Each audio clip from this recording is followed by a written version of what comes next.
In this video, I'm going to show you how to edit paragraph styles in Affinity. So the first thing you have to do, of course, is you want to go to the Layout Studio up top left over here, and then you want to have your text box selected. When you do that, highlight the text over where you want to add on a paragraph and go to the paragraph section over here.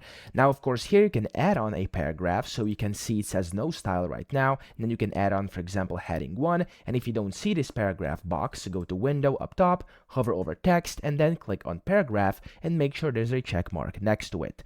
But if you want to actually edit these paragraph styles, that's easy as well. Just go to where it says text styles over here next to paragraph, and then here you want to just double click on the style, on the paragraph style you'd like to edit. So in my case, I want to edit the heading 1, double click it, and over here I can now set whatever I want. So the style, character, font, you can edit pretty much anything you want. Let's just basically edit this to where the font size is not 20 but like 64, and I'm gonna press OK. And as you can see, this has already corrected itself, and now whenever I go ahead and select some text and put on heading 1, it's going to have that sizing of text. So that's how you change this. I hope this video helped you out. If it did, please subscribe to the channel and help me out as well.